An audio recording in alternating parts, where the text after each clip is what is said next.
ہمارے 8 ستمبر کے جلسے کے 3 مقاصد ہیں۔ ایک مقصد چوری کیا ہوا مینڈیٹ پی ٹی آئی کو واپس کیا جائے، دوسرا مقصد قبضہ گروپ سے ملک کو حقیقی آزادی دلوانی ہے، اور تیسرا مقصد ملک میں آزاد عدلیہ کا قیام ہے۔ بسم اللہ الرحمن الرحیم، ایاک نعبد و ایاک نستعین۔ میرے پاکستانیوں، آکسفورڈ یونیورسٹی کا چانسلر بننا پاکستان کے لیے اعزاز ہے۔ اگر چانسلر نہ بھی بن سکا تو کوئی بات نہیں۔ آکسفورڈ یونیورسٹی سے پڑھ کر نکلنے والے المنی میں سے آج تک کبھی کسی کو وہ مقام نہیں ملا جو مقام کرکٹ کی تاریخ میں مجھے ملا ہے۔ میں پاکستان میں شوکت خانم اور نمل یونیورسٹی جیسے بڑے فلاحی ادارے چلانے والا انسان ہوں۔ ہم نے 2 کینسر اسپتال بنائے، 2 یونیورسٹیاں بنائی ہیں اور 1 یونیورسٹی بن رہی ہے۔ پاکستان میں ایک سیاسی پارٹی کو زیرو سے شروع کر کے اس مقام تک لانے والا میں پہلا سیاستدان ہوں۔ 24 گھنٹوں میں 2 مرتبہ کھانا کھانے کے لیے اپنے سیل سے باہر آتا ہوں، جو تقریباً 2 گھنٹے بنتا ہے۔ یہ سب بار بار یہ تاثر دینے کی کوشش کرتے ہیں جیسے میں کسی 5 اسٹار ہوٹل میں رہتا ہوں۔ نواز شریف، زرداری اور شہباز شریف جب جیل میں تھے تو ان کو جیل کا سیل نہیں بلکہ ایک محل نما کمرے میں رکھا گیا تھا، جس میں اٹیچ باتھ روم اور ایسی جیسی سہولیات میسر تھی۔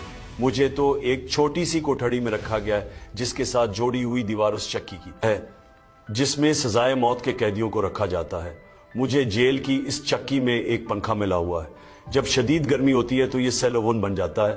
میں شکایت نہیں کر رہا، لیکن چاہتا ہوں کہ میری قوم کو پتہ چلے کہ میں کس حال میں یہاں رہ رہا ہوں۔ میری جیل کے سیل کے باہر سیکیورٹی پر مامور اہلکاروں کو ڈرا کر میرے سیل سے دور کر دیتے ہیں۔ ان کو یہ لگتا ہے کہ میں سیکیورٹی پر مامور اہلکاروں سے بات کر کے اپنا وقت گزارتا ہوں۔ میرے پاس تو پڑھنے کو اتنا کچھ ہوتا ہے کہ مجھے کسی سے بات کرنے کی ضرورت ہی نہیں۔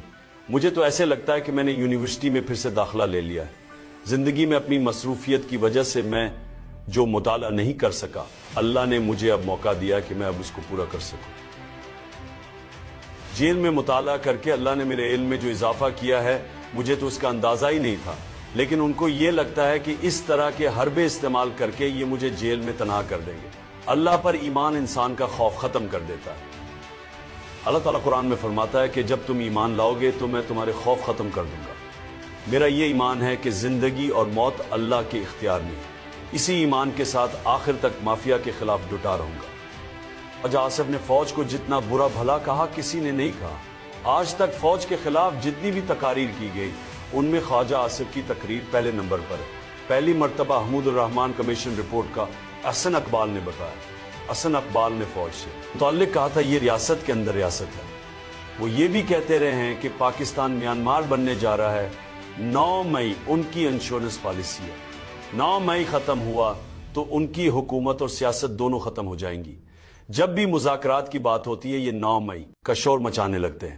قوم کو ایک مرتبہ پھر بتانا چاہتا ہوں کہ مجھے اغوا کرنے کا جس نے حکم دیا اور جس نے CCTV فوٹیج غائب کی، 9 مئی کی سازش اسی نے کی۔ 9 مئی کی تحقیقات کرنی ہے تو اس کے لیے جوڈیشل کمیشن بنایا جائے۔ مذاکرات کے لیے ہمیشہ تیار ہیں، لیکن بات ان کے ساتھ ہوگی جو فیصلے کی قابلیت رکھتے ہیں۔ فارم 47 حکومت سے بات کرنا الیکشن میں ان کے ڈاکے کو تسلیم کرنے کے مترادف ہے۔ محمود خان اچکزی کے پاس مذاکرات کا اختیار ہے۔ گینس بک میں 2 نئی انٹریاں ہونے والی ہیں۔ ایک انٹری اس یو ٹرن کی ہوگی جس میں ووٹ کو عزت دو گا کہہ کر بوٹ کو عزت دی گئی۔ نواز شریف 2.5 سال تک ووٹ کو عزت دو گا کہتے رہے اور فوج اور مارشل لاؤں پر تنقید کرتے رہے، اور پھر اسی فوج سے ڈیل کر کے ووٹ کے تقدس کی پامالی کی پرانی روایت کو برقرار رکھا۔ گینس بک میں دوسری انٹری اس پر ہوگی کہ نواز شریف چاروں چیف ملا کر کھیلا پھر بھی ہار گیا۔ دوسری پارٹی کو میچ کھیلنے ہی نہیں دیا گیا۔ جمہوریت کی باتیں کرنے والے بوٹ کے آگے لیٹ گئے ہیں۔ نواز شریف کے بارے میں پتن کی رپورٹ ہے کہ یاسمین راشد سے جتوانے کے لیے نواز شریف کو 74,000 ووٹ ڈلوائے گئے۔ پاکستان زندہ باد۔